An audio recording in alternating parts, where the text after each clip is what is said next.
संतां के कारज, आप खलोया संतां के कारज। हर कम करावण आया राम। ਵਾਹਿਗੁਰੂ ਜੀ ਕਾ ਖਾਲਸਾ, ਸ੍ਰੀ ਵਾਹਿਗੁਰੂ ਜੀ ਕੀ ਫਤਿਹ। ਜਨਮ ਭਵੰਤੇ ਨਰਕ ਪੜੰਤੇ, ਤਿਨਕੇ ਕੁਲ ਉਧਾਰੇ। ਇੱਕ ਦਿਨ ਬਾਬਾ ਮਹਾਂ ਹਰਨਾਮ ਸਿੰਘ ਜੀ ਨੇ ਹੁਕਮ ਦੇ ਕੇ ਪਹਿਰੇ ਉੱਤੇ ਭਾਈ ਨੀਲਾ ਸਿੰਘ ਖੜਾ ਕੀਤਾ ਹੋਇਆ ਸੀ। ਉਪਰੰਤ ਨੀਲਾ ਸਿੰਘ ਨੇ ਬਾਬਾ ਜੀ ਪਾਸ ਪਹੁੰਚ ਕੇ ਬੇਨਤੀ ਕੀਤੀ ਕਿ ਮਹਾਰਾਜ, ਬਾਹਰ ਕੋਈ ਦਰਸ਼ਨ ਕਰਨ ਆਇਆ ਹੈ।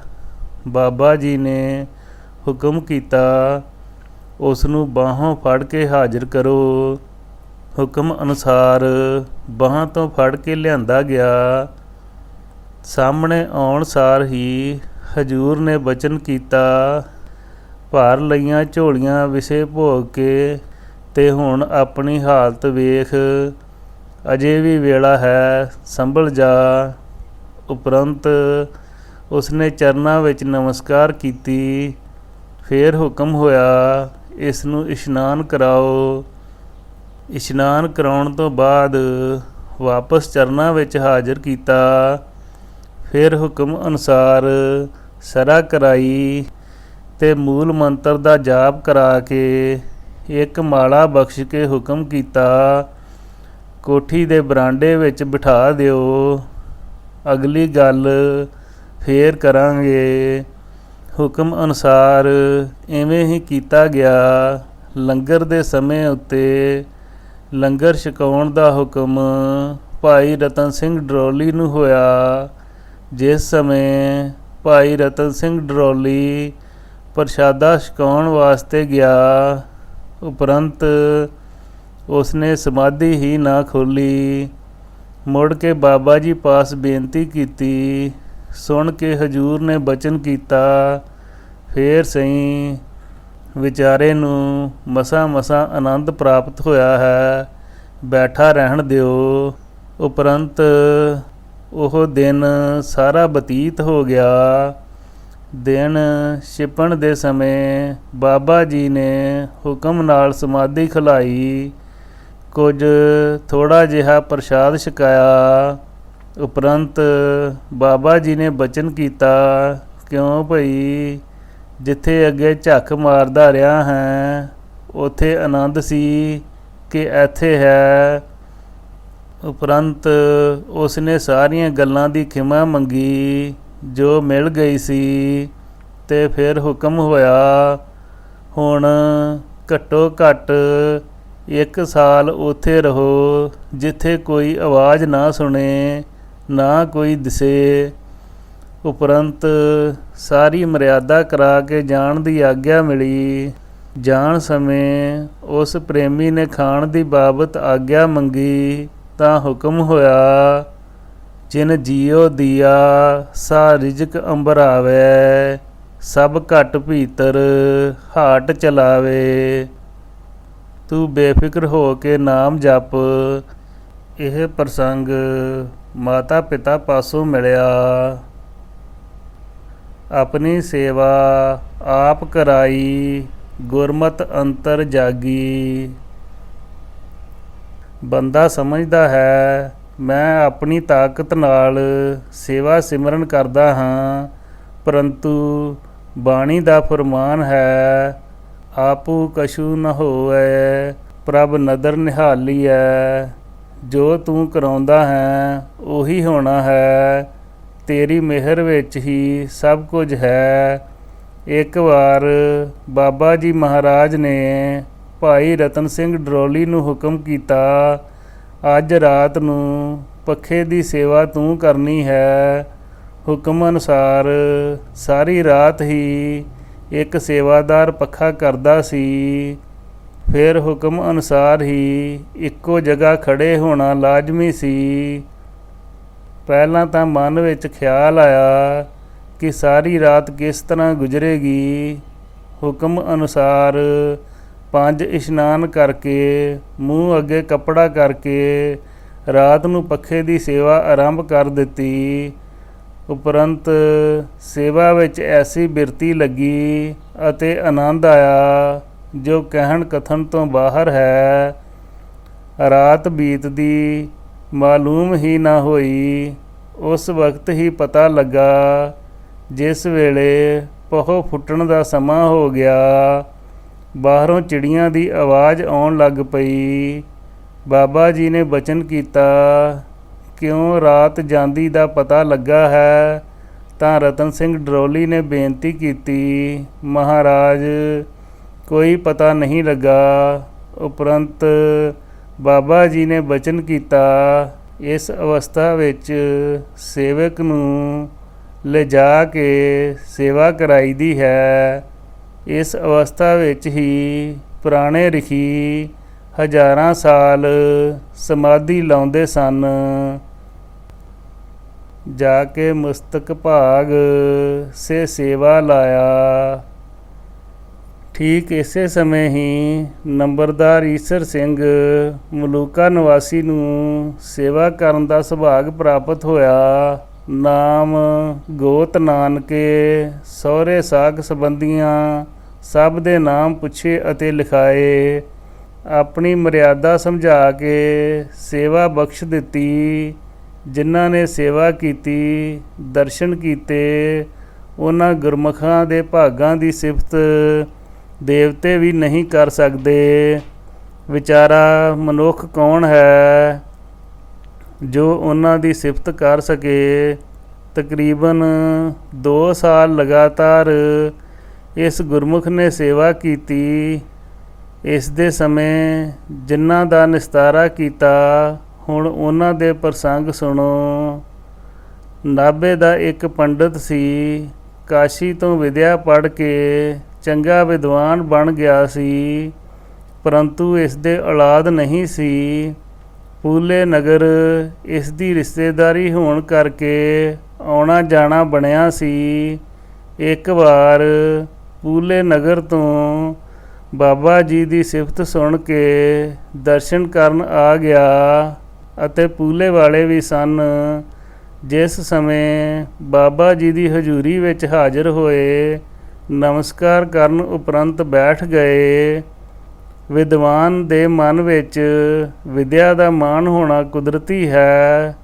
ਬਾਬਾ ਜੀ ਅੰਤਰਜਾਮੀ ਸਭ ਕੁਝ ਜਾਣਦੇ ਸਨ। ਆਪ ਹੀ ਪੁੱਛ ਲਿਆ, ਆਓ ਪੰਡਤ ਜੀ, ਨਾਲੇ ਪੁੱਤ ਮੰਗਦੇ ਹੋ, ਨਾਲੇ ਸਵਾਲ ਜਵਾਬ ਕਰਨਾ ਚਾਹੁੰਦੇ ਹੋ। ਪੰਡਤ ਨੇ ਇੱਕ ਵਾਰ ਫਿਰ ਨਮਸਕਾਰ ਕੀਤੀ। ਉਪਰੰਤ ਸੰਸਕ੍ਰਿਤ ਦਾ ਇੱਕ ਸ਼ਲੋਕ ਪ੍ਰਸ਼ਨ ਦੇ ਰੂਪ ਵਿੱਚ ਪੜ੍ਹਿਆ। ਬਾਬਾ ਜੀ ਨੇ ਉੱਤਰ ਦੇ ਰੂਪ ਵੀ ਸੰਸਕ੍ਰਿਤ ਦਾ ਸ਼ਲੋਕ ਬੋਲਿਆ। ਤਾਂ ਪੰਡਤ ਜੀ ਨੇ ਦੂਜਾ ਸ਼ਲੋਕ ਬੋਲਿਆ। ਹਜ਼ੂਰ ਨੇ ਫਿਰ ਜਵਾਬ ਦਿੱਤਾ।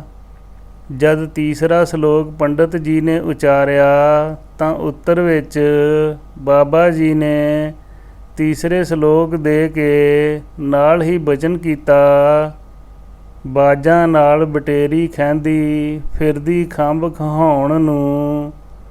ਤਤਕਾਲ ਹੀ ਪੰਡਤ ਜੀ ਨੇ ਨਮਸਕਾਰ ਕਰਕੇ ਭੁੱਲ ਬਖਸ਼ਾਈ। ਬੇਨਤੀ ਕੀਤੀ, ਗਰੀਬ ਨਵਾਜ ਕਿਰਪਾ ਕਰੋ, ਜੇ ਇਹ ਬਟੇਰੀ ਕੰਮ ਆ ਜਾਵੇ ਤਾਂ ਹੋਰ ਕੀ ਚਾਹੀਦਾ ਹੈ। ਨਾਲੇ ਅੱਖਾਂ ਭਰ ਆਈਆਂ ਤੇ ਫਿਰ ਬਾਬਾ ਜੀ ਨੇ ਆਪਣੀ ਮਰਿਆਦਾ ਕਰਾਈ। ਬਚਨ ਕੀਤਾ ਕਿ ਸ਼ੁੱਧ ਹੈ।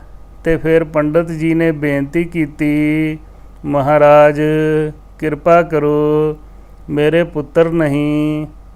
ਬਾਬਾ ਜੀ ਨੇ ਬਚਨ ਕੀਤਾ, ਇੱਕ ਚਾਹੀਦਾ ਹੈ ਕਿ 2? ਪੰਡਤ ਜੀ ਨੇ ਹੱਥ ਜੋੜ ਕੇ ਕਿਹਾ, ਜੀ 2। ਬਾਬਾ ਜੀ ਨੇ ਬਚਨ ਕੀਤਾ, ਸ਼ੁੱਧ ਹੈ, 2 ਹੋਣਗੇ। ਦੋਹਾਂ ਦੀਆਂ ਨਿਸ਼ਾਨੀਆਂ ਦੱਸ ਕੇ ਬਚਨ ਕੀਤਾ, ਜੇ ਇਹ ਨਿਸ਼ਾਨੀਆਂ ਹੋਣ ਤਾਂ ਸਾਡੇ ਦਿੱਤੇ ਸਮਝੇ।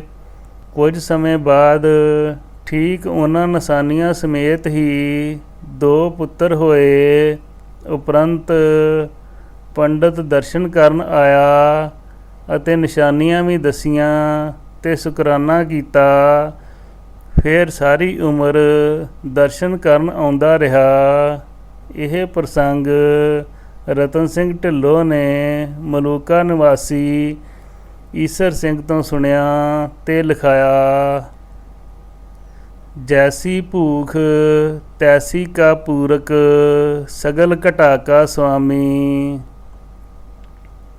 ਪੂਲੇ ਪਿੰਡ ਦੀ ਮਾਈ, ਜਿਸ ਦਾ ਨਾਮ ਹਰਨਾਮ ਕੌਰ ਸੀ, ਬਾਬਾ ਜੀ ਦੇ ਦਰਸ਼ਨ ਅਤੇ ਸੇਵਾ ਕਰਦੀ ਹੁੰਦੀ ਸੀ। ਰੋਜ਼ ਸੇਵਾ ਕਰਨ ਆਉਣਾ, ਪਿੰਡ ਨੂੰ ਜਾਣਾ, ਅਗਲੇ ਦਿਨ ਫੇਰ ਆਉਣਾ ਉਸ ਦਾ ਰੋਜ਼ ਦਾ ਨੇਮ ਸੀ। ਇੱਕ ਦਿਨ ਬਾਬਾ ਜੀ ਨੇ ਖੁਸ਼ੀ ਵਿੱਚ ਆ ਕੇ ਪੁੱਛਿਆ, ਬੀਬੀ ਤੂੰ ਕੀ ਚਾਹੁੰਦੀ ਹੈ, ਜੋ ਤੇਰੀ ਇੱਛਾ ਹੈ ਦੱਸ। ਤਾਂ ਉਸਨੇ ਬੇਨਤੀ ਕੀਤੀ, ਮਹਾਰਾਜ ਮੇਰੇ ਪੋਤੇ ਪੋਤੀ ਕੋਈ ਨਹੀਂ, ਕਿਰਪਾ ਕਰੋ। ਬਾਬਾ ਜੀ ਨੇ ਪੁੱਛਿਆ, ਕੋਈ ਲੜਕਾ ਵਿਆਹਿਆ ਹੈ?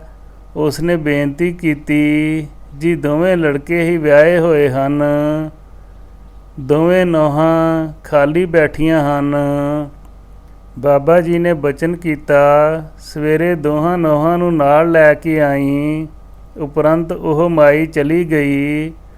ਅਗਲੇ ਦਿਨ ਦੋਵੇਂ ਨੌਹਾਂ ਨਾਲ ਲਿਆਈ ਤੇ ਰਸਤੇ ਵਿੱਚ ਦੋਹਾਂ ਨੂੰ ਸਿੱਖਿਆ ਦੇ ਕੇ ਲਿਆਈ ਕਿ ਬਾਬਾ ਜੀ ਸ਼ਰ੍ਹਾ ਕਰਨ ਕਰਾਉਣਗੇ, ਤੁਸੀਂ ਮਨ ਵਿੱਚ ਨਫ਼ਰਤ ਜਾਂ ਘਿਰਣਾ ਨਹੀਂ ਕਰਨੀ। ਸਤ ਬਚਨ ਕਹੀ ਜਾਣਾ ਆਪਣੇ ਵੱਲੋਂ ਚੰਗੀ ਤਰ੍ਹਾਂ ਸਿਖਾ ਦਿੱਤੀਆਂ। ਹੁੰਦਾ ਉਹੀ ਹੈ ਜੋ ਮਾਲਕ ਨੂੰ ਮਨਜ਼ੂਰ ਹੈ। ਉਪਰੰਤ ਤਿੰਨਾਂ ਨੇ ਆ ਮੱਥਾ ਟੇਕਿਆ। ਬੈਠਣ ਸਾਰ ਹੀ ਬਾਬਾ ਜੀ ਨੇ ਪੁੱਛਿਆ, ਮਾਈ ਤੇਰੀ ਵੱਡੀ ਨਹੁੰ ਕਿਹੜੀ ਹੈ? ਬਚਨ ਮੰਨ ਕੇ ਉਸਨੇ ਵੱਡੀ ਨਹੁੰ ਅੱਗੇ ਕਰ ਦਿੱਤੀ ਤੇ ਫਿਰ ਹੁਕਮ ਅਨੁਸਾਰ ਉਸ ਦੀ ਸਰਾ ਕੀਤੀ। ਫਿਰ ਬਚਨ ਕੀਤਾ, ਸ਼ੁੱਧ ਹੈ। ਜਦੋਂ ਦੂਸਰੀ ਨਹੁੰ ਦੀ ਸ਼ਰ੍ਹਾ ਕਰਨ ਲੱਗੇ, ਉਹ ਪਿੱਛੇ ਹਟ ਗਈ। ਮਾਈ ਨੇ ਬਹੁਤ ਸਮਝਾਇਆ ਪਰ ਉਹ ਨਾ ਮੰਨੀ। ਉਸਨੇ ਸ਼ਰ੍ਹਾ ਨਾ ਕਰਾਈ। ਇੱਕ ਵਾਰ ਵੀ ਬਾਬਾ ਜੀ ਦੇ ਹੁਕਮ ਅਨੁਸਾਰ ਵਾਹਿਗੁਰੂ ਵਾਹਿਗੁਰੂ ਨਾ ਕਿਹਾ। ਵਾਰ-ਵਾਰ ਕਹਿਣ 'ਤੇ ਵੀ ਉਸਨੇ ਇੱਕ ਵਾਰ ਵੀ ਵਾਹਿਗੁਰੂ ਨਾ ਜਪਿਆ ਤਾਂ ਬਾਬਾ ਜੀ ਨੇ ਮਰਿਆਦਾ ਬੰਦ ਕਰਾ ਦਿੱਤੀ। ਮਾਈ ਨੇ ਬੇਨਤੀਆਂ ਕੀਤੀਆਂ, ਮਹਾਰਾਜ ਇਸ 'ਤੇ ਵੀ ਕਿਰਪਾ ਕਰੋ, ਮੈਂ ਤਾਂ ਬਹੁਤ ਪੱਕੀਆਂ ਕੀਤੀਆਂ ਸਨ। ਬਾਬਾ ਜੀ ਨੇ ਬਚਨ ਕੀਤਾ, ਇਹ ਖਾਲੀ ਰਹੇਗੀ। ਉਪਰੰਤ ਮਾਈ ਦੇ ਬਹੁਤ ਬੇਨਤੀ ਕਰਨ 'ਤੇ ਬਚਨ ਕੀਤਾ, ਵੱਡੀ ਦੇ 2 ਹੋ ਜਾਣਗੇ, ਇੱਕ ਛੋਟੀ ਦੀ ਝੋਲੀ ਪਾ ਦੇਣਾ। ਇਹ ਬਚਨ ਸੱਤ ਹੋਇਆ। ਵੱਡੀ ਤੋਂ ਇੱਕ ਮੁੰਡਾ ਲੈ ਕੇ ਉਸ ਦੀ ਝੋਲੀ ਪਾਇਆ। ਇਹ ਪ੍ਰਸੰਗ ਹੰਸਰਾਜ ਪੰਡਤ ਪਾਸੋਂ ਮਿਲਿਆ। ਦਰਸ਼ਨ ਦੇਖਤ ਦੋਖ ਨਸੇ। ਇੱਕ ਵਾਰ ਭੁੱਚੋ ਨਗਰ ਦੇ ਰਹਿਣ ਵਾਲਾ ਪੰਡਤ, ਜਿਸ ਦਾ ਨਾਮ ਰਾਮ ਜੀ ਦਾਸ ਸੀ, ਇਸ ਦੀਆਂ ਜਾੜਾਂ ਦਰਦ ਕਰਦੀਆਂ ਸਨ। ਇਹ ਬਾਬਾ ਜੀ ਪਾਸ ਆਇਆ, ਨਮਸਕਾਰ ਕਰਨ ਉਪਰੰਤ ਬੈਠ ਗਿਆ। ਹਜੂਰ ਨੇ ਪੁੱਛਿਆ, ਦੇਵਤਾ ਕਿਵੇਂ ਆਉਣੇ ਹੋਏ? ਤਾਂ ਪੰਡਤ ਨੇ ਬੇਨਤੀ ਕੀਤੀ, ਜੀ ਮੇਰੀਆਂ ਜਾੜਾਂ ਦੁਖਦੀਆਂ ਹਨ। ਬਾਬਾ ਜੀ ਨੇ ਬਚਨ ਕੀਤਾ, ਤੇ ਅਸੀਂ ਕੀ ਕਰੀਏ? ਤਾਂ ਫਿਰ ਪੰਡਤ ਜੀ ਨੇ ਕਿਹਾ, ਜੀ ਜਿਤਨਾ ਚਿਰ ਮੈਨੂੰ ਆਰਾਮ ਨਹੀਂ ਦਿੰਦੇ ਮੈਂ ਨਹੀਂ ਜਾਣਾ। ਉਸ ਸਮੇਂ ਬਾਬਾ ਜੀ ਇੱਕ ਕਿੱਕਰ ਦੀ ਛਾਵੇਂ ਬੈਠੇ ਸਨ ਤੇ ਰਾਮ ਜੀ ਦਾਸ ਇਉਂ ਕਹਿ ਕੇ ਸਾਹਮਣੇ ਹੋ ਕੇ ਬੈਠ ਗਿਆ। 15-20 ਮਿੰਟ ਬਾਅਦ ਬਾਬਾ ਜੀ ਨੇ ਬਚਨ ਕੀਤਾ, ਕੇਸਰ ਸਿੰਘ ਲਿਆ, ਇਹ ਤਾਂ ਨਹੀਂ ਜਾਂਦਾ। ਫਿਰ ਕੇਸਰ ਸਿੰਘ ਨੇ ਰਾਮ ਜੀ ਦਾਸ ਨੂੰ ਬਾਬਾ ਜੀ ਦੇ ਨੇੜੇ ਕਰ ਦਿੱਤਾ ਤੇ ਉਹ ਬੈਠ ਗਿਆ ਤਾਂ ਬਾਬਾ ਜੀ ਨੇ ਬਚਨ ਕੀਤਾ, ਜਿਵੇਂ ਅਸੀਂ ਬੋਲਾਂਗੇ ਸਾਡੇ ਮਗਰ ਬੋਲੀ ਜਾਈ। ਤਾਂ ਰਾਮ ਜੀ ਦਾਸ ਨੇ ਸਤ ਬਚਨ ਕਿਹਾ। ਉਪਰੰਤ ਬਾਬਾ ਜੀ ਅੱਗੇ ਅੱਗੇ ਪੜ੍ਹੀ ਗਏ ਅਤੇ ਪੰਡਤ ਪਿੱਛੇ ਪਿੱਛੇ ਬੋਲਦਾ ਰਿਹਾ। 7 ਵਾਰ ਪੜ੍ਹਨ ਉਪਰੰਤ ਬਾਬਾ ਜੀ ਨੇ ਬਚਨ ਕੀਤਾ, ਲੈ ਦੇਵਤਾ, ਹੁਣ ਤੈਨੂੰ ਯਾਦ ਹੋ ਗਿਆ ਹੈ। ਹੁਣ ਲੋਕਾਂ ਦਾ ਭਲਾ ਕਰੀ ਤੇ ਲਾਲਚ ਨਾ ਕਰੀ। ਅੱਜ ਤੱਕ ਉਹ ਬਚਨ ਅਨੁਸਾਰ ਭਲਾ ਕਰਦਾ ਹੈ, ਪਰ ਦੱਸਦਾ ਨਹੀਂ। ਕਹਿਤ ਨਾਨਕ, ਤੂੰ ਸਾਚਾ ਸਾਹਿਬ, ਕੌਣ ਜਾਣੈ ਤੇਰੇ ਕਾਮਾ। ਮਹਾਂਪੁਰਖ ਸਭ ਦਾ ਭਲਾ ਲੋਚਦੇ ਹਨ ਤੇ ਕਰਦੇ ਹਨ। ਸੰਸਾਰੀ ਬੰਦਿਆਂ ਦੀ ਸਮਝ ਤੋਂ ਬਾਹਰ ਹੋਣ ਕਰਕੇ ਭਲਾ ਕਰਾ ਨਹੀਂ ਸਕਦੇ। ਇਸ ਸਮੇਂ ਮਲੂਕੇ ਨਗਰ ਦਾ ਚੰਦਾ ਸਿੰਘ ਨਾਮ ਦਾ ਸਿੱਖ ਦਰਸ਼ਨ ਕਰਨ ਆਇਆ। ਇਸ ਦੇ ਨਾਲ ਹਰਨਾਮ ਸਿੰਘ ਢਿੱਲੋਂ ਵੀ ਸੀ। ਹਰਨਾਮ ਸਿੰਘ ਕੱਚੀ ਪੁੱਚੋ ਵਿਆਹਿਆ ਸੀ। ਸੇਵਾਦਾਰ ਰਾਹੀਂ ਆਗਿਆ ਮਿਲਣ 'ਤੇ ਬਾਹਰ ਊਠ ਬੰਨ੍ਹ ਕੇ ਅੰਦਰ ਜਾ ਕੇ 1 ਰੁਪਇਆ ਅੱਗੇ ਰੱਖ ਕੇ ਮੱਥਾ ਟੇਕਿਆ। ਉਪਰੰਤ ਬਾਬਾ ਜੀ ਨਾਮ ਪੁੱਛੀ ਗਏ। ਚੰਦਾ ਸਿੰਘ ਢਿੱਲੋਂ ਲਿਖਾਈ ਗਿਆ। ਅਖੀਰ 'ਤੇ ਬਾਬਾ ਜੀ ਨੇ ਬਚਨ ਕੀਤਾ ਕਿ ਤੈਥੋਂ 25 ਰੁਪਏ ਲੈਣੇ ਹਨ। ਇਸ ਸਮੇਂ ਚੰਦਾ ਸਿੰਘ ਕੋਲ 25 ਰੁਪਏ ਹੀ ਸਨ ਤੇ 1 ਮੱਥਾ ਟੇਕ ਦਿੱਤਾ ਸੀ ਤੇ ਬਾਕੀ 24 ਹੀ ਸਨ। 25 ਪੂਰੇ ਹੋ ਨਹੀਂ ਸੀ ਸਕਦੇ। ਬਾਬਾ ਜੀ ਕੋਲ ਬੇਨਤੀ ਕੀਤੀ, ਮਹਾਰਾਜ ਮੇਰੇ ਕੋਲ ਤਾਂ ਘੱਟ ਰੁਪਈਏ ਹਨ। ਤਾਂ ਬਾਬਾ ਜੀ ਨੇ ਬਚਨ ਕੀਤਾ, ਜਾਂ 25 ਰੁਪਏ ਪੂਰੇ ਕਰ, ਨਹੀਂ ਤੇ 26 ਮਜ਼੍ਹਬੀਆਂ ਦੇ ਨਾਮ ਲਿਖ। ਫਿਰ ਚੰਦਾ ਸਿੰਘ ਸੋਚ ਸੋਚ ਕੇ ਲਿਖਾਉਣ ਲੱਗ ਪਿਆ। ਫਿਰ 18 ਮਸਾਂ ਪੂਰੇ ਹੋਏ ਅਤੇ ਕਿਹਾ, ਜੀ ਮੈਨੂੰ ਤਾਂ ਇਤਨੇ ਹੀ ਯਾਦ ਹਨ। ਇੱਕ ਤਾਂ ਉਸ ਸਮੇਂ ਆਬਾਦੀ ਵੀ ਘੱਟ ਸੀ, ਦੂਜਾ ਚੰਦਾ ਸਿੰਘ ਪੜ੍ਹਿਆ ਵੀ ਨਹੀਂ ਸੀ ਅਤੇ ਇਹ ਵੀ ਨਵੀਂ ਗੱਲ ਸੀ ਨਾਮ ਲਿਖਾਉਣੇ। ਖੈਰ ਫਿਰ ਵੀ ਸੋਚ ਸੋਚ ਕੇ ਬੜੀ ਮੁਸ਼ਕਿਲ ਨਾਲ ਲਿਖਾਏ ਤੇ ਉਪਰੰਤ ਬਾਬਾ ਜੀ ਨੇ ਆਗਿਆ ਦਿੱਤੀ ਤੇ ਪਿੰਡ ਨੂੰ ਚਲਾ ਗਿਆ। ਤਕਰੀਬਨ 2 ਮਹੀਨੇ ਬਾਅਦ ਬਾਬਾ ਜੀ ਨੇ ਇੱਕ ਸੇਵਕ ਨੂੰ ਸੱਦ ਕੇ ਕਿਹਾ, ਤੂੰ 25 ਰੁਪਈਏ ਮਲੂਕੇ ਜਾ ਕੇ ਚੰਦਾ ਸਿੰਘ ਢਿੱਲੋਂ ਨੂੰ ਦੇ ਕੇ ਆ। ਫਿਰ ਸੇਵਾਦਾਰ ਨੇ ਚੰਦਾ ਸਿੰਘ ਢਿੱਲੋਂ ਨੂੰ ਰੁਪਈਏ ਜਾ ਦਿੱਤੇ। ਚੰਦਾ ਸਿੰਘ ਉਸ ਸਮੇਂ ਘਰ ਮੰਜੇ 'ਤੇ ਬੈਠਾ ਸੀ। ਪਹਿਲਾਂ ਤਾਂ ਪੈਸੇ ਲੈਣ ਤੋਂ ਇਨਕਾਰ ਕੀਤਾ, ਪਰੰਤੂ ਸੇਵਾਦਾਰ ਨੇ ਕਿਹਾ, ਮੈਨੂੰ ਤਾਂ ਦੇਣ ਦਾ ਹੁਕਮ ਹੈ, ਜੇ ਮੋੜਨੇ ਹਨ ਤਾਂ ਆਪ ਜਾ ਕੇ ਮੋੜ ਦੇ। ਪਹਿਲਾਂ ਨਾਲ ਆਉਣ ਨੂੰ ਤਿਆਰ ਹੋ ਗਿਆ। ਫਿਰ ਆਪੇ ਹੀ ਕਹਿਣ ਲੱਗਾ, ਪਹਿਲਾਂ 26 ਤਾਂ ਮਸਾਂ ਪੂਰੇ ਕੀਤੇ ਸਨ, ਹੁਣ ਖਬਰ ਨਹੀਂ ਕੀ ਪੁੱਛਣਗੇ। ਇਉਂ ਕਹਿ ਕੇ ਬੈਠ ਗਿਆ ਤੇ ਨਹੀਂ ਆਇਆ ਤੇ ਪਰਿਵਾਰ ਹੁਣ ਤੱਕ ਸੇਵਾ ਕਰ ਰਿਹਾ ਹੈ। ਇਹ ਬਚਨ ਰਤਨ ਸਿੰਘ ਢਿੱਲੋਂ ਚੰਦਾ ਸਿੰਘ ਦੇ ਪੋਤਰੇ ਨੇ ਲਿਖਾਇਆ। ਆਪ ਭੁਲਾਏ ਆਪੇ ਮਤ ਦੇਵੇ। ਇੱਕ ਵਾਰ ਮਾਝੇ ਤੋਂ ਇੱਕ ਮਾਈ ਆਈ ਤੇ ਉਸਨੇ ਪੁੱਤਰ ਵਾਸਤੇ ਬੇਨਤੀ ਕਰਨੀ ਸੀ। ਜਿਸ ਸਮੇਂ ਉਹ ਨਮਸਕਾਰ ਕਰਨ ਲੱਗੀ, ਹਜ਼ੂਰ ਨੇ ਰੋਕ ਦਿੱਤੀ ਕਿ ਅੱਗੇ ਨਹੀਂ ਆਉਣਾ, ਨਾ ਹੀ ਮੱਥਾ ਟੇਕਣਾ ਹੈ। ਪਰੰਤੂ ਮਾਈ ਸਿਦਕ ਭਾਵਨਾ ਵਾਲੀ ਸੀ।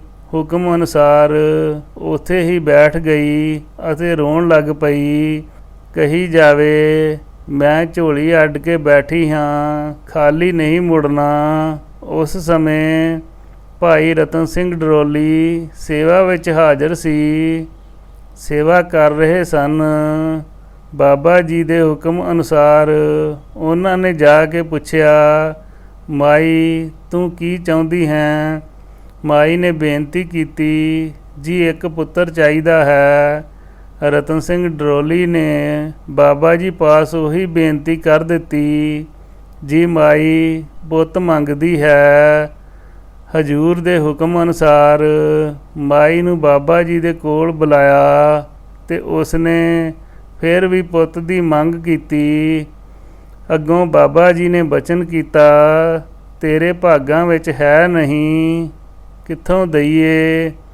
ਉਪਰੰਤ ਮਾਈ ਨੇ ਬੇਨਤੀ ਕੀਤੀ, ਮਹਾਰਾਜ ਤੁਸੀਂ ਭਾਗਾਂ ਵਿੱਚ ਬਣਾ ਦਿਓ, ਮੈਂ ਤਾਂ ਤੇਰੇ ਦਰ 'ਤੇ ਝੋਲੀ ਅੱਡੀ ਹੈ। ਬਾਬਾ ਜੀ ਨੇ ਕਿਹਾ, ਜੇ ਪੁੱਤ ਹੋਇਆ ਤਾਂ ਡਾਂਗ ਫੜੇਗਾ। ਫਿਰ ਮਾਈ ਨੇ ਝੋਲੀ ਅੱਡ ਕੇ ਕਿਹਾ, ਜਿਹੜਾ ਹੈ ਦੇ ਦਿਓ। ਫਿਰ ਮਾਈ ਹੁਕਮ ਅਨੁਸਾਰ ਘਰ ਨੂੰ ਚਲੀ ਗਈ। ਸਮਾਂ ਪਾ ਕੇ ਮਾਈ ਦੇ ਘਰ ਪੁੱਤਰ ਹੋਇਆ ਅਤੇ ਵੱਡਾ ਹੋ ਕੇ ਸਭ ਤੋਂ ਪਹਿਲਾਂ ਮਾਂ ਪਿਓ ਨਾਲ ਹੀ ਲੜੇ। ਦੁਖੀ ਹੋ ਕੇ ਬਾਬਾ ਜੀ ਪਾਸ ਆਏ ਅਤੇ ਸਾਰੀ ਵਿਥਿਆ ਸੁਣਾ ਕੇ ਬੇਨਤੀ ਕੀਤੀ ਕਿ ਤੁਹਾਡਾ ਦਿੱਤਾ ਹੈ ਤੇ ਤੁਸੀਂ ਹੀ ਠੀਕ ਕਰਨਾ ਹੈ। ਸੁਣਨ ਉਪਰੰਤ ਬਾਬਾ ਜੀ ਨੇ ਬਚਨ ਕੀਤਾ, ਇਸ ਨੂੰ ਸਾਡੇ ਕੋਲ 6 ਮਹੀਨੇ ਛੱਡ ਦਿਓ। ਹੁਕਮ ਅਨੁਸਾਰ 6 ਮਹੀਨੇ ਸੇਵਾ ਵਿੱਚ ਰਿਹਾ। 6 ਮਹੀਨੇ ਬਾਅਦ ਮਾਂ ਪਿਓ ਫਿਰ ਆਏ। ਉਹਨਾਂ ਦੇ ਸਾਹਮਣੇ ਬਾਬਾ ਜੀ ਨੇ ਮੁੰਡੇ ਨੂੰ ਸੱਦ ਕੇ ਕਿਹਾ, ਆਹ ਡਾਂਗ ਚੁੱਕ ਕੇ ਮੋਢੇ ਉੱਤੇ ਰੱਖ ਲੈ। ਉਸਨੇ ਇਵੇਂ ਹੀ ਕੀਤਾ। ਫਿਰ ਬਾਬਾ ਜੀ ਨੇ ਹੁਕਮ ਕੀਤਾ, ਹੁਣ ਮਾਰ। ਉਸਨੇ ਸਿਰ ਨੀਵਾਂ ਕਰ ਲਿਆ। ਫਿਰ ਹੁਕਮ ਕੀਤਾ, ਹੁਣ ਡਾਂਗ ਸਿੱਟ ਦੇ। ਉਸਨੇ ਡਾਂਗ ਸੁੱਟ ਦਿੱਤੀ ਤਾਂ ਬਚਨ ਕੀਤਾ, ਹੁਕਮ ਅਨੁਸਾਰ ਡਾਂਗ ਫੜੀ ਸੀ, ਹੁਕਮ ਨਾਲ ਸਿੱਟ ਦਿੱਤੀ ਹੈ, ਹੁਣ ਨਹੀਂ ਮਾਰਦਾ, ਲੈ ਜਾਓ ਘਰ ਨੂੰ। ਫਿਰ ਆਗਿਆ ਦੇ ਕੇ ਤੋਰ ਦਿੱਤੇ। ਉਪਰੰਤ ਫਿਰ ਵੀ ਉਹ ਸ਼ਰਧਾਲੂ ਬਣੇ ਰਹੇ। ਇਹ ਬਚਨ ਮਾਤਾ ਪਿਤਾ ਪਾਸੋਂ ਮਿਲਿਆ। ਦਾਤ ਕਰੇ ਨਹੀਂ ਪਛੋਤਾਵੇ, ਏਕਾ ਬਖਸ਼ ਫਿਰ ਬਹੁਰ ਨਾ ਬੁਲਾਵੇ। ਇੱਕ ਸਮੇਂ ਬਾਬਾ ਜੀ ਪਾਸ ਬੀਕਾਨੇਰ ਤੋਂ ਸੇਠ ਆਇਆ ਤਾਂ ਉਸਨੇ ਆਉਣ ਸਾਰ ਹੀ ਹੱਥ ਜੋੜ ਕੇ ਆਪਣੀ ਜ਼ਬਾਨ ਵਿੱਚੋਂ ਬੋਲਿਆ, ਢਮਕ ਢੈਂ, ਜਿਸ ਦਾ ਮਤਲਬ ਮੱਥਾ ਟੇਕਦਾ ਹਾਂ। ਅੱਗੋਂ ਬਾਬਾ ਜੀ ਨੇ ਬਚਨ ਕੀਤਾ, ਲਾਂਬੜ ਪੂਛੜ ਪੂਤ ਸਪੂਤਰ, ਬ੍ਰਿਧ ਕਸਾ ਕਸ ਘੰਮਸ ਘੈਂਸ। ਅਰਥਾਤ ਤੇਰੀਆਂ ਲੰਮੀਆਂ ਪੂਛਾਂ ਵਾਲੀਆਂ ਗਾਈਆਂ ਹੋਣ, ਪੁੱਤ ਪੋਤੇ ਵੱਡੀ ਉਮਰ ਦੇ ਹੋਵੇ। ਉਪਰੰਤ ਹੁਕਮ ਹੋਇਆ ਕਿ ਤੇਰਾ ਪ੍ਰਸ਼ਨ ਕੀ ਹੈ। ਉਸਨੇ ਪੁੱਤਰ ਦੀ ਕਾਮਨਾ ਦੱਸੀ ਤਾਂ ਫਿਰ ਬਚਨ ਕੀਤਾ, ਤੇਰੀ ਜਾਇਦਾਦ ਵਿੱਚੋਂ ਅੱਧ ਲਵਾਂਗੇ। ਉਪਰੰਤ ਉਸਨੇ 7 ਬਚਨ ਕੀਤਾ। ਬਾਬਾ ਜੀ ਨੇ ਬਚਨ ਕੀਤਾ, ਇੱਥੇ ਅੰਗੂਠਾ ਲਾ ਦੇ। ਉਸਨੇ ਕਿਹਾ, ਜੀ ਮੇਰੇ ਕੋਲ ਕਾਗਜ਼ ਕੋਈ ਨਹੀਂ।